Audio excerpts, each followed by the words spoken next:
Buenas tardes, profesor, y bienvenido a mi tema de exposición, la cual se llama La teoría de la interpretación jurídica, por parte del estudiante Shaina Samantha Villasís Chávez, el curso NBCA, Carrera del Derecho, y la materia Nociones Generales del Derecho. La teoría de la interpretación jurídica. La interpretación jurídica, o conocida también como la interpretación del derecho, no es más que una actividad que intenta dar un alcance o algún sentido a una norma jurídica, o a todo aquel estándar que se puede encontrar dentro del ordenamiento jurídico, y que no específicamente tienen que ser las normas. Uno de los ejemplos más claros son los principios. Es decir, esta teoría de la interpretación del derecho no es más que una actividad que comprende tanto las normas legales como las normas jurídicas, ambas generadas por el órgano legislativo. Para esto se desprenden las modalidades de la interpretación, que se dividen en dos: la interpretación auténtica, que también es considerada como un tipo de interpretación, y la interpretación no auténtica. La interpretación no es más que una actividad que toma forma cuando el lenguaje en el que se va a expresar el derecho, ya sea una constitución o una ley, es interpretada por el encargado de su creación, con el fin de manifestar algún material jurídico que la complemente. A esto se lo conoce como una interpretación auténtica. Es decir, en este tipo de interpretación, el encargado de manifestar el sentido y el alcance de la norma es su mismo creador, basados en una norma genérica. Por el contrario, existe la interpretación no auténtica, la cual es realizada por personas u órganos que no tienen la posibilidad de aplicar el derecho que interpretan. Encontramos también el objeto de la interpretación jurídica. ¿Cuál es el objeto de la interpretación?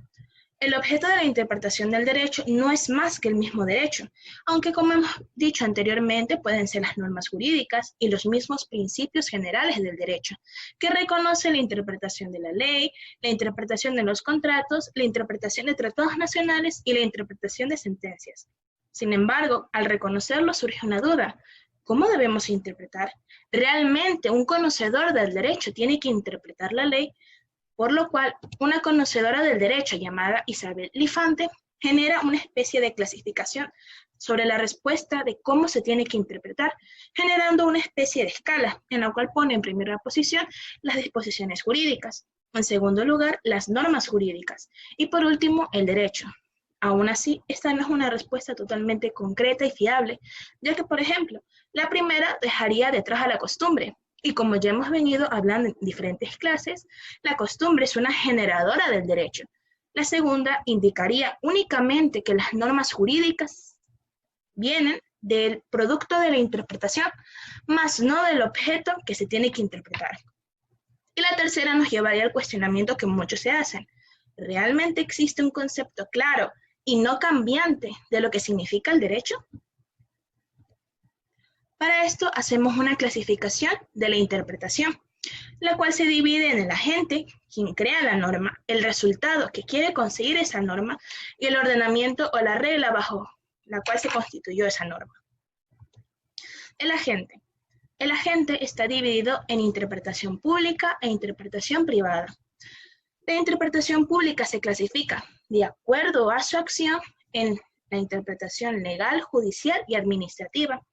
La interpretación privada, como su mismo nombre lo dice, es aquella realizada por los propios sujetos del derecho, ya sean los juristas o los abogados, que están en su condición de conocedores de la materia. Encontramos el resultado que quiere conseguir la norma, la cual ésta se divide en tres: la interpretación estricta, la extensiva y la restrictiva. La interpretación estricta es aquella que nos lleva a la conclusión de que el texto legal únicamente tiene que interpretar las normas que el mismo menciona, sin extenderse ni hacerse menos de las que el legislador dice. La interpretación extensiva, por otro lugar, dice que la ley debe interpretar más casos de los que menciona. En su contraste se encuentra la interpretación restrictiva, en el cual menciona que el texto legal únicamente debe interpretar menos de los casos que él mismo menciona. El ordenamiento o la reglada es cómo se va a fundamentar el significado que le queremos dar a esa norma, la cual obviamente se divide en la interpretación reglada y la interpretación no reglada. La interpretación reglada no es más que brindar el significado a dicha ley o dar el alcance o el sentido a esa ley dependiendo y normado bajo el ordenamiento jurídico. Por otro lado, encontramos la interpretación no reglada, que es todo lo contrario a la primera, ya que ésta brinda un significado a dicha norma, sí, pero no basada en ordenamiento jurídico, por lo que da una especie de mayor libertad a comparación de la anterior. Los elementos de la interpretación de la ley.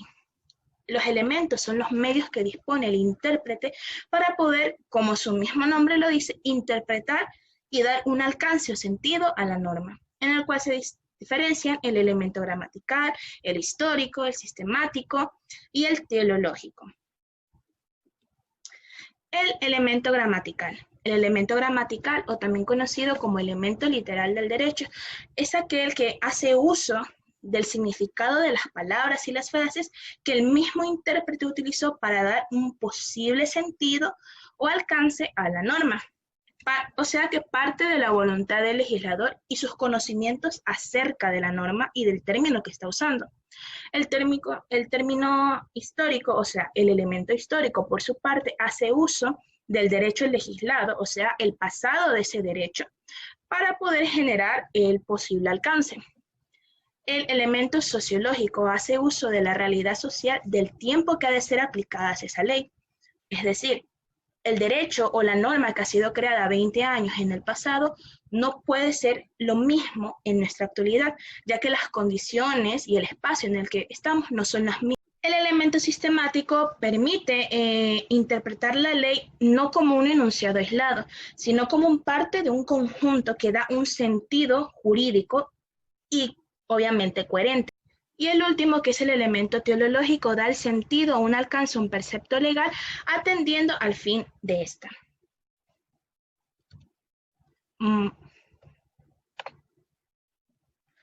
Muchas gracias y espero que le haya gustado mi exposición. Chao.